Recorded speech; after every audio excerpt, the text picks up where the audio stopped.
Salut tout le monde, c'est Rara, j'espère que vous allez bien. Aujourd'hui, on se retrouve pour une nouvelle vidéo sur 5 choses étonnantes que vous ignorez sûrement sur Chelsea. Rappelez-vous, j'avais déjà fait le même concept pour la Juventus et c'est que maintenant que je me suis dit que ça pourrait être pas mal finalement de continuer le concept sur 5 choses étonnantes sur des clubs. Peut-être que je me réveille un peu trop tard, mais bon, mieux vaut tard que jamais. Non, parce que là sur Chelsea, il y a de ces anecdotes franchement carrément surprenantes. Je vous en dis pas plus et on commence tout de suite par le numéro 5. Porter le maillot extérieur de Coventry City. Le 9 avril 1997, Chelsea affrontait Coventry City à Highfield Road dans le stade de Coventry et ont été forcés à porter leur maillot extérieur. Et s'ils ne le faisaient pas, ils devaient déclarer forfait. Et là tu comprends pas, tu te dis mais comment ça ils devaient déclarer forfait? C'est quoi cette histoire? Chelsea ils avaient pas leur propre maillot? Alors si, ils avaient leur maillot domicile qui est bleu mais pas leur maillot extérieur. Et comme le surnom de Coventry City est Sky Blues, bah ça aurait fait bleu contre bleu et bah du coup bah ça a pas marché. Les hommes de Ruud Gullit ont été dans l'obligation de porter le maillot extérieur de l'équipe adverse. Les joueurs de Chelsea ont voulu porter leur propre maillot domicile, mais l'arbitre n'était pas d'accord à cause de la confusion des couleurs des deux équipes, ce qui fait que le coup d'envoi a été retardé de 15 minutes, le temps de trouver une solution. Après ça faisait partie des règles de Première Ligue, ils avaient pas le choix. Chelsea n'avait même pas de troisième maillot, bref ils avaient juste oublié leur maillot extérieur, et du coup ils ont été forcés de jouer avec le maillot de Coventry City, et en plus Chelsea a perdu 3-1, c'est pas terrible quoi. T'imagines Marseille, ils vont au Parc des Princes, ils oublient leur maillot? Moi je dis bon courage hein. Bon, heureusement Coventry City et Chelsea ne sont pas rivaux.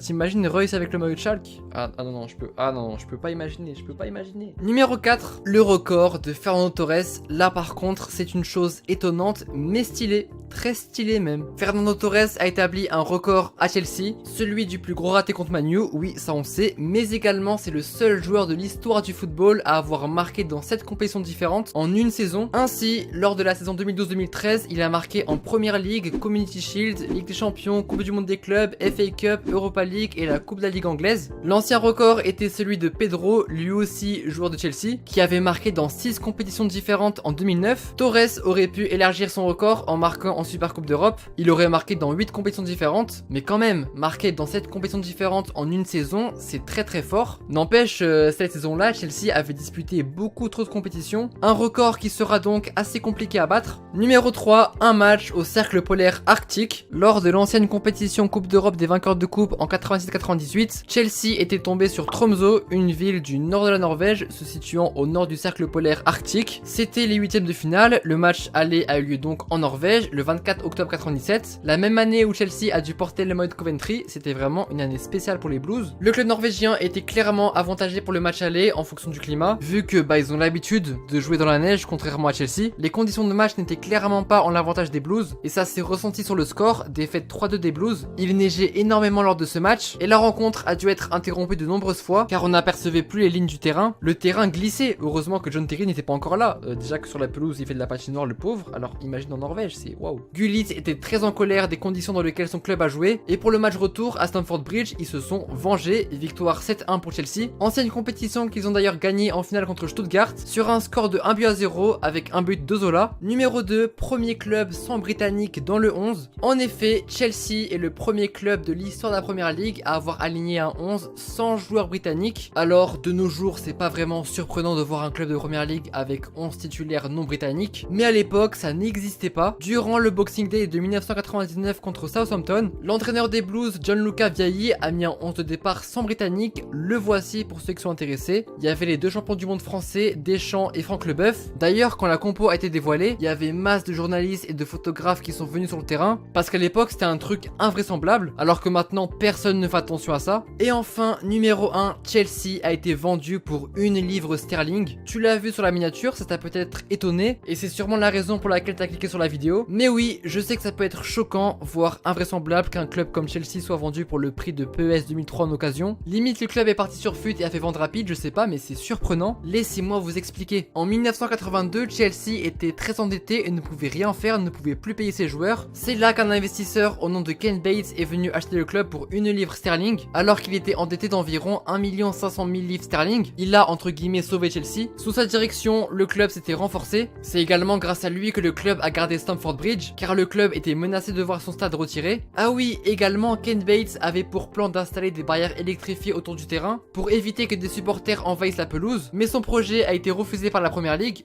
heureusement, encore heureux. Cependant, peu après, en 2003, la dette se creusait de plus en plus et Chelsea comptait 80 millions de livres sterling de dette. Et c'est là que Ken Bates a décidé de revendre Chelsea au célèbre milliardaire russe Roman Abramovich pour un montant de 150 millions de livres sterling. Donc ça veut dire que le mec, il a acheté un club pour le prix d'une canette au grec et il l'a revendu 150 millions de fois plus cher. S'il y avait Ultimate Team à l'époque, ce serait le roi de l'achat-revente, je te le dis. Et donc voilà, c'était les 5 choses étonnantes, surprenantes, choquantes, ce que vous voulez sur Chelsea. On en a appris beaucoup aujourd'hui sur les Blues. J'espère que ce petit concept vous aura plu. Le plus important pour moi, c'est que vous avez passé un bon petit moment. Si c'est le cas, n'oublie pas le like et dis-moi en commentaire le prochain club que tu aimerais voir apparaître dans la vidéo. Comme ça, on apprendra des petites anecdotes sympas, marrantes sur des clubs de foot ensemble. Ça fait toujours plaisir. Merci d'avoir regardé la vidéo. N'hésite pas à me suivre sur les réseaux. Allez, tchuss!